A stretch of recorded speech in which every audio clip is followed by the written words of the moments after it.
Hey mom, I'm so excited to spend this time with you today. How are you? I hope you are doing so awesome. Let me know in the comments how you're doing.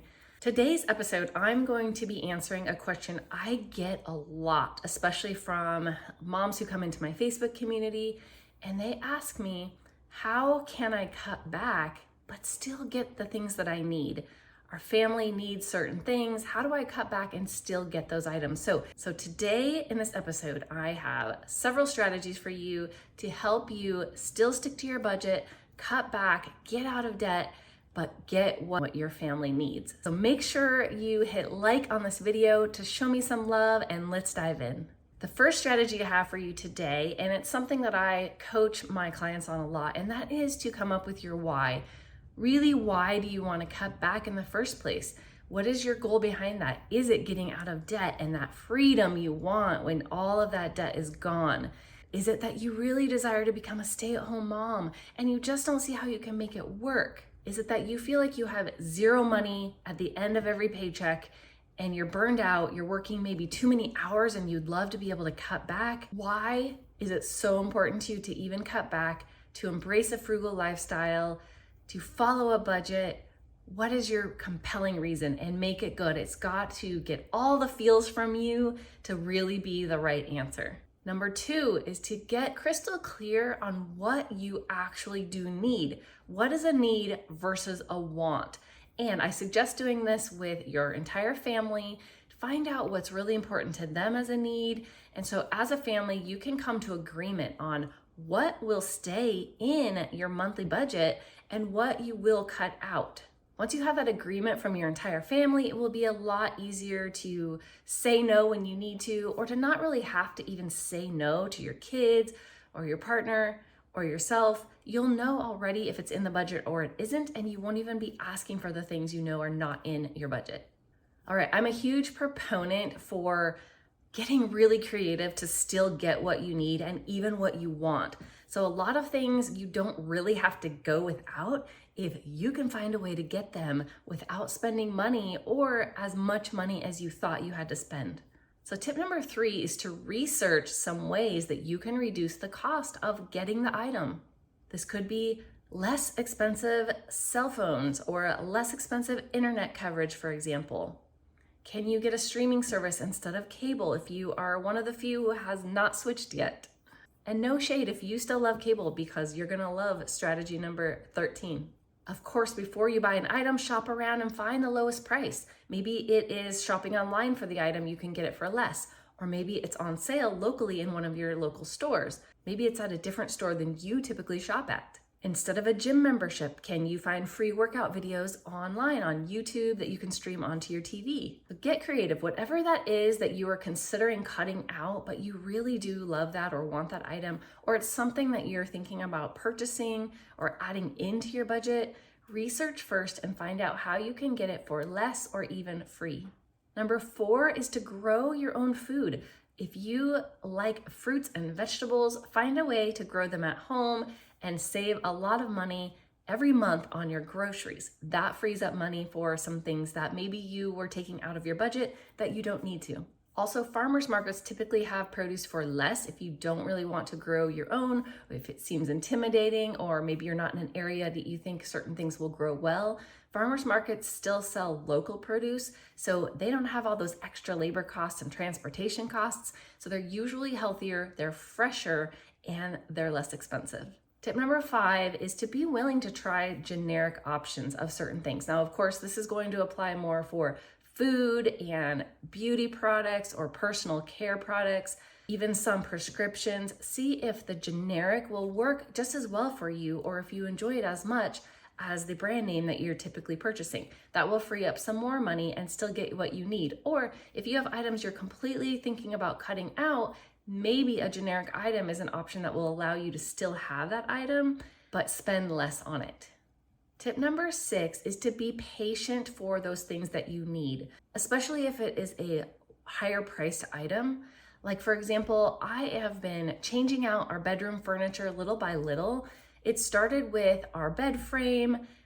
Everything in our room is big, brown, bulky. They're huge dressers. huge bedroom set. It was a set my husband and I purchased when we first got married, and it was on clearance at the time. It was the only bedroom set we could afford, but we're not really into the browns anymore. So I have been on the hunt looking for items that I could get free or used much less, and I've had to piece them out. So we got a new headboard at one point that was inexpensive, and it is a gray.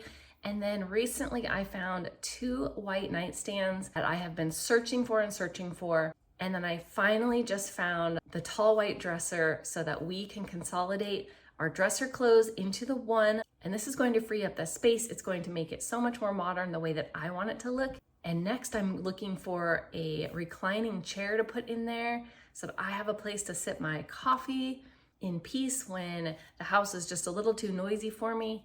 But I've been patient and slowly watching and waiting for a deal.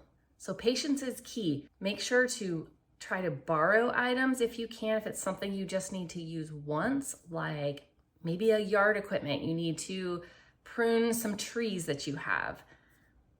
So a tree pruner, maybe you can borrow that from somebody. Or when we redid our backyard and we needed a rototiller, my husband had a coworker that was willing to loan us his.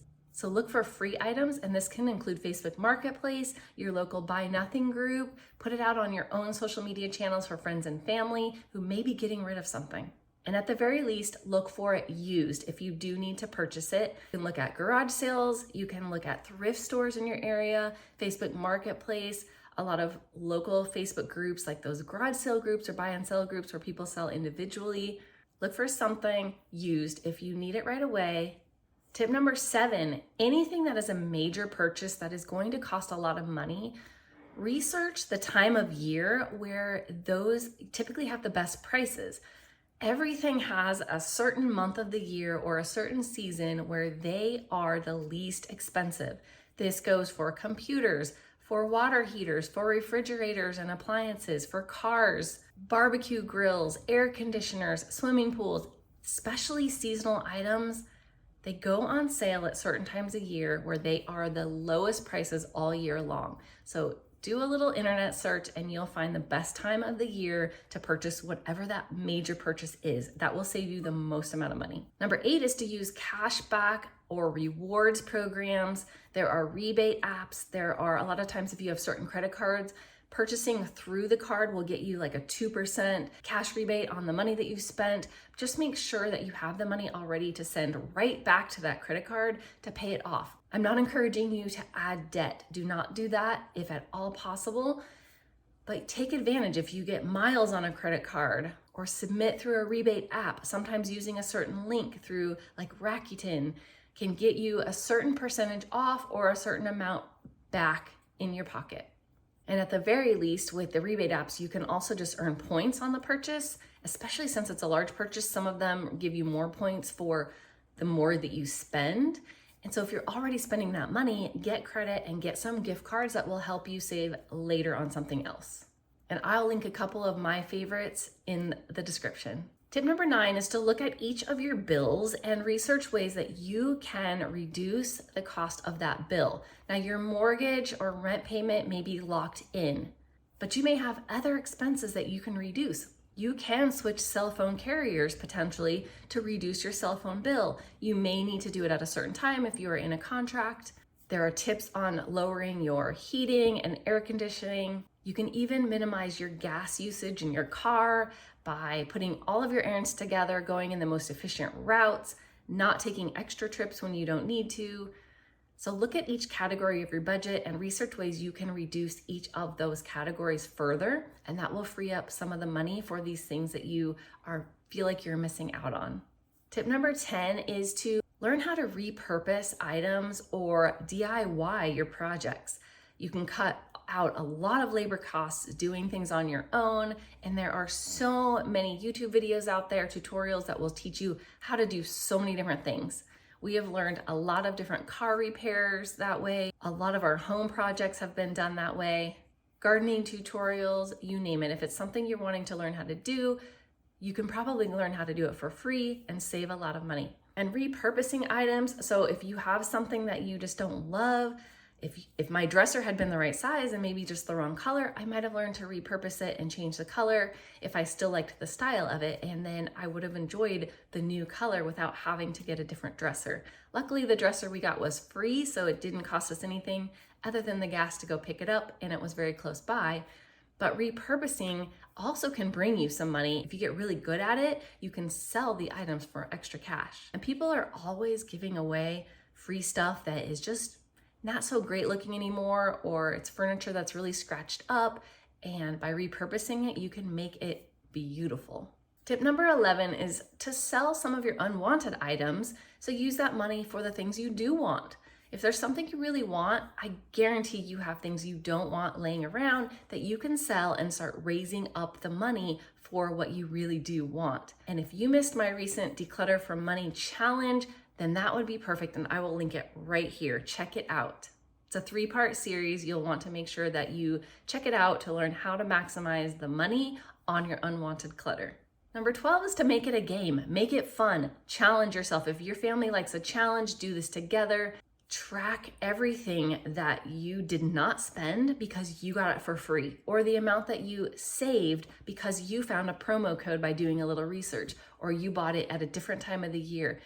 Track how much you're saving over a week or a month, and you can outdo yourself the next month, and track it for the entire year.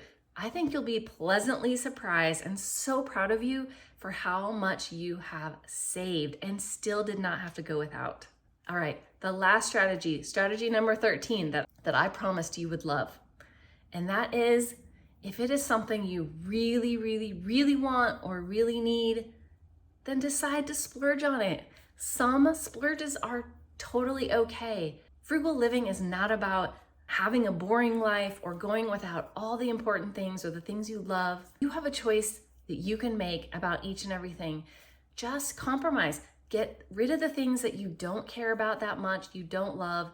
Make it easy to start saying no to those things that just really don't bring you that much joy, and allow yourself to say yes when there is something that is truly important to you. Of course, you can wait 24 hours, 48 hours. There's that rule that you can wait and still decide if you want it, but you know what I'm talking about. These things have been lingering. You've had your eye on them for a while. You've been thinking about them for a while. Whatever it is, find a way to make it happen, and I know you will. So the point is just to get creative. You do not have to go without all the things if you don't want to, or the things that you need. You can make your goals happen and still get what you need. If you have not checked out my episode with all of the strategies I use to get the things that I want for free, the things that my family needs for free, you've got to check that out. So I will link that. That is here at the end of this video. Make sure you watch that one next. And thank you for being here with me today. I'm so grateful for you. Like this video if you haven't yet already. I want to keep pouring out more free content, and comment if there's anything that you want me to bring to you. Take care. Thanks for being with me today. Blessings to your family.